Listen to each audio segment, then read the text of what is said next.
नमस्कार मेरे मित्रों, मेरे दोस्तों। अच्छा, एक बात मैं आपसे पूछना चाहता हूँ। हमें कोई व्यवस्था, दुकान, व्यवसाय या कहीं पे रहना भी हो तो वहाँ लॉज होते हैं, कानून होता है, कई किस्म के गाइडलाइंस होती है जिसके तहत हमें रहना पड़ता है।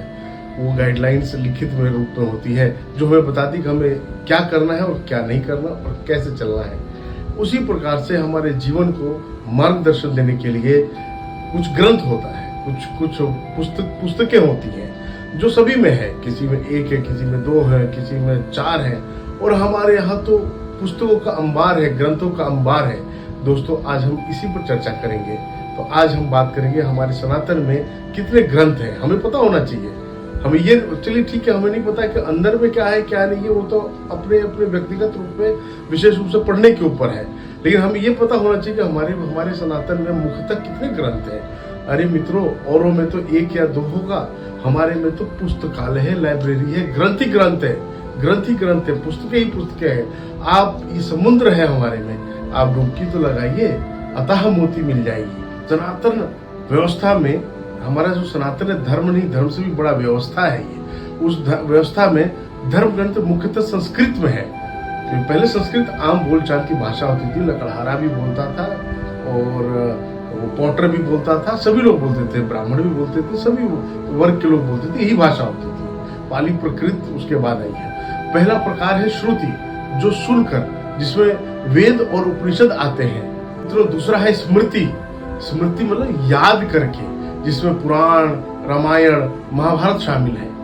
और तीसरा है, जो आखिरी है, वो संत साहित्य, जो संतों ने लिखा है, जैसे श्री रामचरितमानस और सत्य प्रकाश आदि आदि। मित्रों, मूलतः हम ग्रंथों के बारे में डिस्कशन करेंगे यहाँ पे और जानेंगे मुख्यतः कितने ग्रंथ हैं। हम बिल्कुल उसके अंदर नहीं जाएंगे, तो बहुत लंबी हो जाएगी कहानी।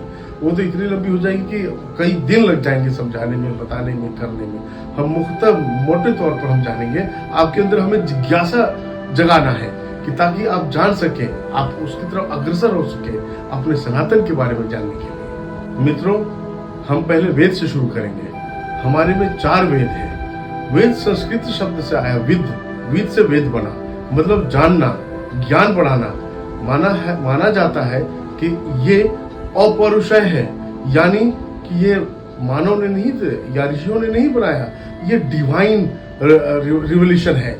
ऊपर से ईश्वर ने ये रिवील किया है, ये बताया हमें, परम गुरुओं को, महर्षियों को, हमारे अलौकिक सत्ता द्वारा ज्ञान कराया गया है इसमें। मित्रों, 4 वेद हैं। 4 वेद कौन कौन से हैं? ऋग्वेद, यजुर्वेद, सामवेद, अथर्ववेद। आज हम शुरुआत अभी करेंगे ऋग्वेद से। इसमें 1028 सूक्त हैं। सूक्त को अंग्रेजी में हिम्स बोलते हैं, और 10,600 मंत्र हैं। मंत्र को हम वर्सेस बोलते हैं। 1017 ऋषियों का इस ग्रंथ में योगदान है। मित्रों, अध्यात्म, प्रकृति, दर्शन, ईश्वरीय शक्ति आदि इंगित करता है, वह भी स्पष्ट रूप से। तो दूसरा यजुर्वेद है। यजुर्वेद में क्या बताया जाता है? ये बताया गया है, यज्ञ, हवन, होम का बोध कराता है यजुर्वेद। इससे संबंधित विधि और विधान का द्योतक है। इसके 2 हिस्से हैं, श्वेत यजुर्वेद और कृष्ण यजुर्वेद। श्वेत यजुर्वेद जिसमें रिचुअल्स और इसके तरीके बताए गए हैं। कृष्ण यजुर्वेद जिसमें विस्तृत विवेचना और कमेंट्रीज की गई है। मित्रों, तीसरा आता है सामवेद। सामवेद संगीतमय है। मंत्रों को म्यूजिकल टोन में रिसाइट या उच्चारण किया जाता है। मित्रों, इसके 2 हिस्से हैं।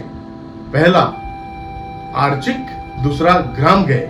जो आर्चिक हिस्सा है उसमें सुक्त स्वर की माधुर्य है। ग्रामगय गीत और मंत्र, कोई अनुष्ठान करने के लिए क्या विधि होनी चाहिए और समारोह में हमें संगीतमय तरीके से मंत्र कैसे उच्चारण करना है, उसके बारे में जानकारी दी गई है।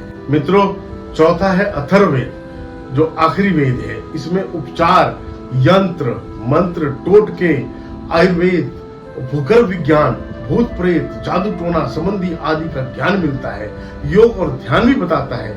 इसके 2 भाग है मित्रों, पेपलवाद और शौतक। मित्रों, अभी 4 वेदों को जाना हमने, अब शेष ग्रंथों को भी जानेंगे। दूसरा खंड है उपनिषद।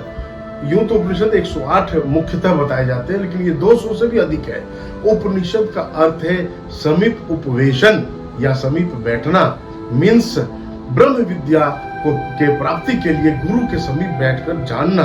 मित्रों, उपनिषद में हमारे उपनिषद में ये दिया गया है कि व्यवस्था विवेचना करने की। हम किसी भी चीज का, किसी भी धर्म, ये क्यों हुआ है, कैसे हुआ, क्यों, प्रश्न, और उसकी विवेचना आप कर सकते हैं, उसकी व्याख्या कर सकते हैं, उसके बारे में प्रश्न कुछ भी पूछ सकते हैं।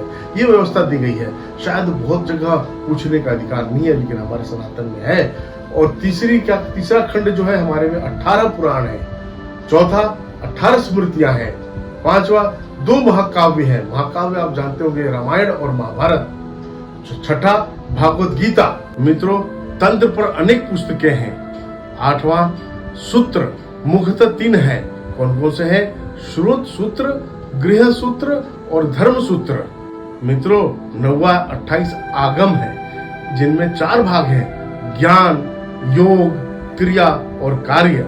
10वां है षड दर्शन, 6 प्रकार के दर्शन हैं, जिसमें आस्तिक दर्शन और नास्तिक दर्शन भी है। दर्शन है सांख्य, योग्य, न्याय, वैशेषिक, मीमांसा और वेदांत। मित्रों, सनातन में दोनों वर्गों का स्थान है, यानी आस्तिक का भी और नास्तिक का भी। अवहेलना किसी का नहीं है, बिल्कुल सहिष्णु धर्म है हमारा। सनातन धर्म तो नहीं, व्यवस्था है हमारा।